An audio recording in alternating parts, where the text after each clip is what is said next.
chaque samedi dans le cadre du Forum libéral. Aujourd'hui, vous l'avez appris comme moi-même, que le 1er décembre, par décret gouvernemental, le SIAG va disparaître. Mais posons-nous la question, si on peut faire disparaître par décret le SIAG en décembre 2020, pourquoi l'État n'a pas pris les dispositions bien en amont pour que le SIAG fonctionne autrement? Notre excellent conseiller départemental Hubert, maire de Port-Louis, a fait une intervention sur Canal 10 avec Mme Boissé qui a donné toute l'explication utile aux Guadeloupéens sur la situation depuis la création du SIAG jusqu'à sa future disparition, le 1er décembre. Et certains ont même laissé entendre que le SIAG était victime du salaire de ses salariés. Qu'est-ce que j'en ai pas entendu? Les pauvres salariés du SIAG qui sont pour la plupart au SMIC ou un petit peu plus haut que le SMIC, c'est eux qui ont créé le désordre financier au SIAG. Qu'est-ce qu'on raconte cela?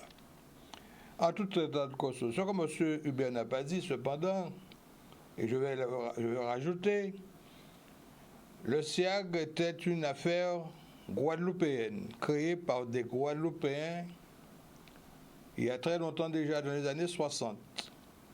Cas le SIAG a fonctionné.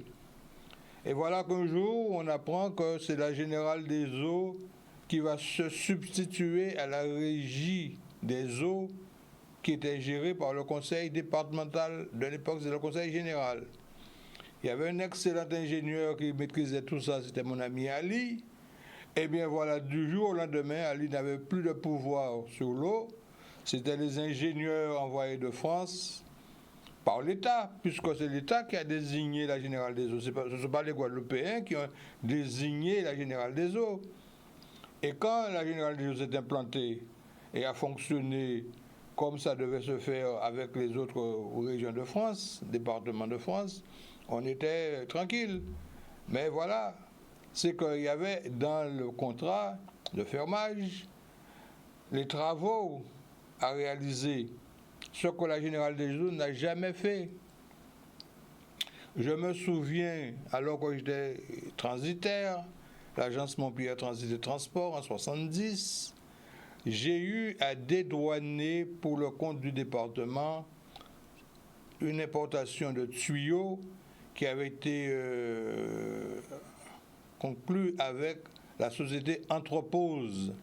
Société Anthropose dont la correspondante locale était Madame Gondé, et d'ailleurs où mon ami Davila avait une participation dans l'entreprise en question.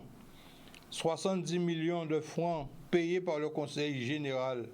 J'ai tout dédouané, j'ai fait les transports, j'ai fait les livraisons et tout. Que sont devenus ces tuyaux-là? C'était un investissement du département, c'était peut-être pas la Générale des Eaux qui avait commandé. C'était le département qui avait passé commande. Et c'est moi qui m'étais chargé de faire depuis le transport de métropole jusqu'à la livraison sur site en Guadeloupe. C'était une opération franco-domicile. Ça représentait quand même pas mal de tonnes. Et ça avait été chargé sur le bateau de la Marseille Fret, qui était représenté à l'époque par Philippe Petreluzzi. Et nous avons coordonné nos affaires, et Philippe Petreluzzi et moi, nous avons tout mis en œuvre, et les colis étaient arrivés en bon état et livrés en bonne et due forme sur les sites qui nous étaient réclamés par le conseil général de l'époque, qui était sous la tutelle de l'ingénieur Ali. Maintenant, on n'entend plus parler de Ali, qui a certainement une mémoire sur l'eau, et personne ne l'a vu à la télévision ou à la radio. On l'ignore. On l'ignore parce que certainement il y a des choses importantes à dire. En tout cas, je félicite Hubert, le conseiller général départemental, et maire de Port-Louis, qui a fait un exposé auprès de notre chaîne, Canal 10, d'une grande qualité. ce qui n'a jamais été fait ailleurs. En tout état de cause, je dis aux gens, respectez les salariés du SIAG, parce que ce sont eux qui ont toujours œuvré pour que nous ayons de l'eau chez nous. Ils ne sont pas des ingénieurs, ils sont des techniciens, mais des techniciens d'un haut niveau. Et c'est chaque fois qu'il y a de la casse quelque part, ce sont les ouvriers du SIAG qui se précipitent pour mettre terme à ces inconvénients et à nous renvoyer l'eau chez nous. Si les investissements n'ont pas été réalisés par la Générale des Eaux, on ne peut pas mettre ça sur le compte des employés du SIAG. Et certains disent même que les employés du SIAG étaient trop payés. Trop payés. Trop payés, en admettant même qu'un ouvrier du SIAG touchait 2000 euros. Vous n'avez pas vu le travail que ça représente pour aller colmater une brèche en matière d'eau? C'est une technique. Alors s'ils ont payé 2000 euros, eh bien, je considère qu'ils méritent largement leurs 2000 euros et on devrait les respecter pour le travail qu'ils accomplissent dans l'intérêt de la population guadeloupéenne. Alors je rebondis également sur une autre société, c'est EDF Guadeloupe. EDF, installé en Guadeloupe.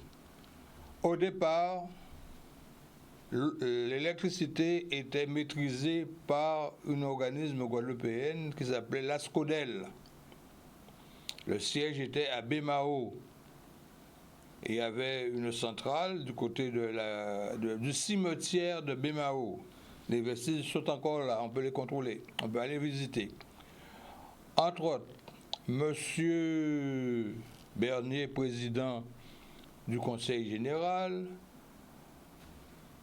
a accepté que la SCODEL, à l'époque, soit transférée SPEDEG. Mais c'est toujours maîtrisé par la Guadeloupe, la SPEDEG. C'était la société de production et de distribution d'électricité en Guadeloupe. Ça a bien fonctionné.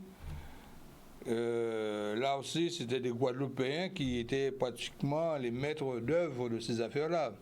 Rappelez-vous que notre ami Marius Bad, ingénieur en électricité et en nucléaire, a été directeur de la SPEDEG. Ensuite, nous avons eu notre ami Georges Marianne, qui est également ingénieur et qui a été directeur général de la SPEDEG. Et finalement, l'État a pris tout ça en main et nous sommes devenus EDF. C'est une bonne chose. Mais l'économie, les recettes que nous avions en tant que SPEDEG et SCODEL restaient en Guadeloupe.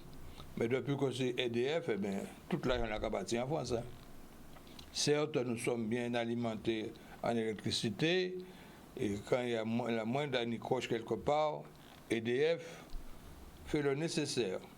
Alors c'est pour vous dire que quand on dit que les Guadeloupéens ne savent pas gérer, certains Guadeloupéens ne savent pas gérer. Mais tous les Guadeloupéens ne sont pas des imbéciles quand même. Marius Baz était ingénieur, mais il n'était pas seulement un ingénieur d'électricité, il était également un ingénieur en nucléaire, en électricité nucléaire. Georges Marianne, Guadeloupéen de souche, Guadeloupéen d'origine guadeloupéenne, gérait EDF. Après lui, il y a eu un métropolitain qui est arrivé, M. Canivet. Et si on vous parle de tout ça, c'est parce que moi j'étais le transitaire de EDF. Et nous recevions des générateurs à piston libre, des gros trucs qui étaient construits au chantier de l'Atlantique. Le chantier de l'Atlantique, c'est le chantier qui fait les bateaux de croisière. Hein. Eh bien, les groupes électrogènes d'EDF étaient produits par le chantier de l'Atlantique et arrivaient en Guadeloupe.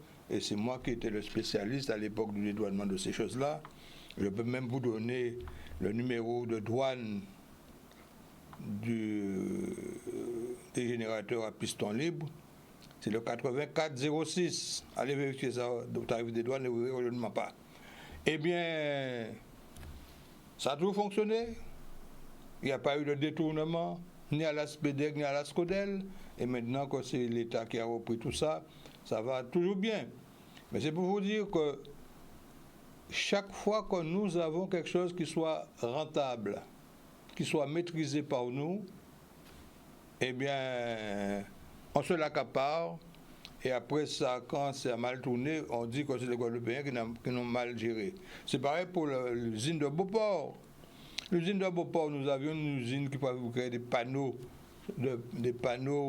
pour plafond. La SOPAG. Là aussi, c'est moi qui étais le transitaire de Port-Louis, de SOPAG. Eh bien, on s'est arrangé pour faire disparaître l'usine Beauport. Et tout l'enrichissement que nous avions par la SOPAG a été vendu au Mexique.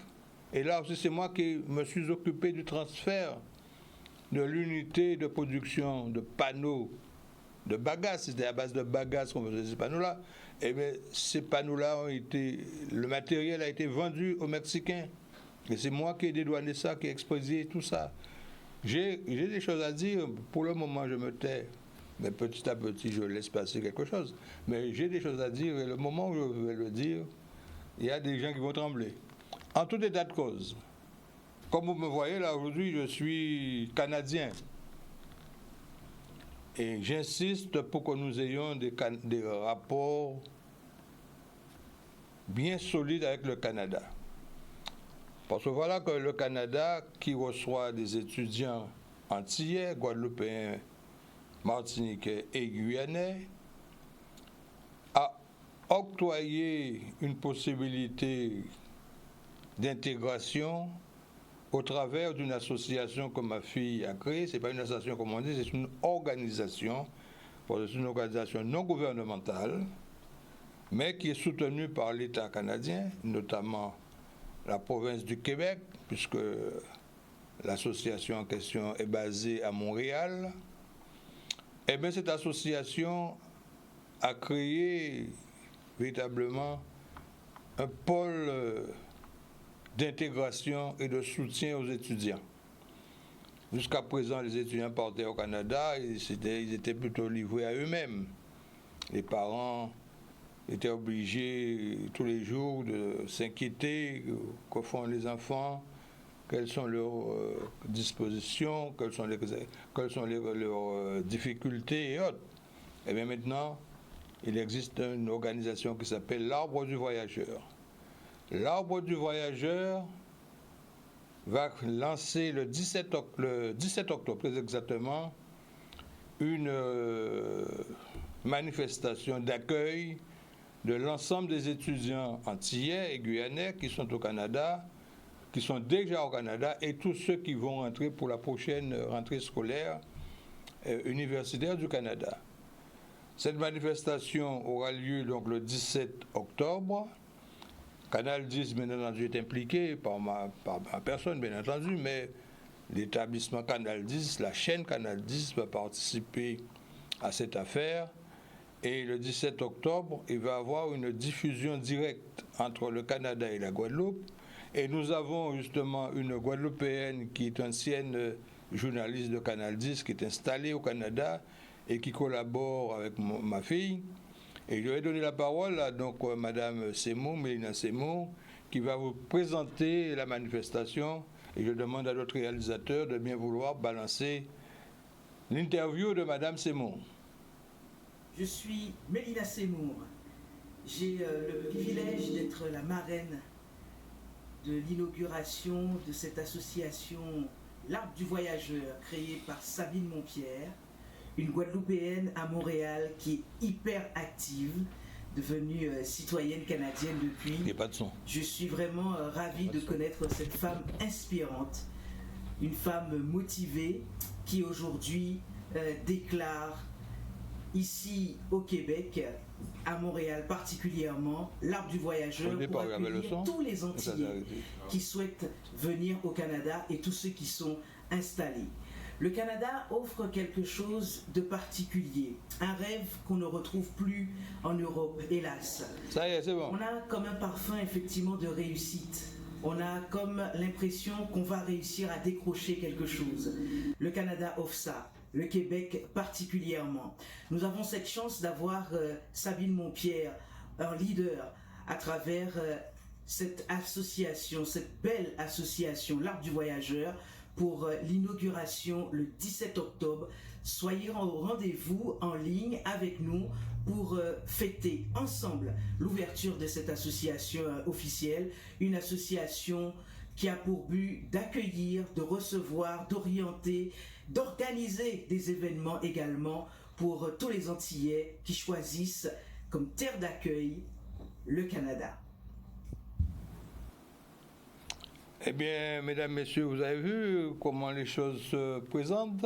Madame Seymour, ancienne journaliste de Canal 10, qui est installée actuellement au Canada, je crois que c'est pour le compte du Conseil régional qu'elle fonctionne là-bas.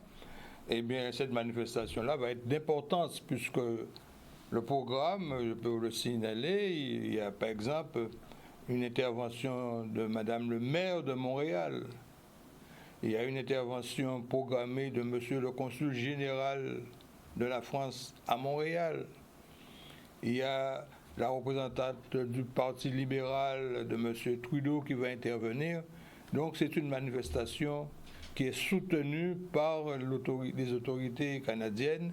Et ce qui veut dire en clair que nos élèves, nos enfants, quand ils vont arriver au Canada, ils ne seront pas dans un pays hostile. C'est un pays où le racisme n'existe pratiquement pas, bien que l'histoire fait que les Indiens ont été terrassés, mais les Indiens ont leur mot à dire au Canada. Les Indiens peau-rouge sont toujours représentés dans les organismes officiels du Canada. Et les communautés, d'une manière générale, qu'elles soient communautés nègres d'Afrique et ailleurs, les Arabes, les Chinois, tout le monde a sa place au Canada. Et c'est pourquoi que j'insiste encore, et je le dis, il nous faut travailler avec le Canada. En France, certains sont contre le CETA, mais nous avons un avantage dans le CETA. Imaginez-vous que nos marchandises iront au Canada sans droit de douane. Et les marchandises du Canada vont arriver en Guadeloupe sans payer de droit de douane. Vous vous rendez compte de l'avantage que ça leur représente? Nous sommes à 3000 km du Canada. Alors que nous sommes desservis par notre mère de tutelle, la France, mais 6700 km, 900 km, la France. Donc les frais d'approche sont plus importants en faisant venir du matériel de France que de faire du matériel venir du Canada qui est à 2 pas de nous.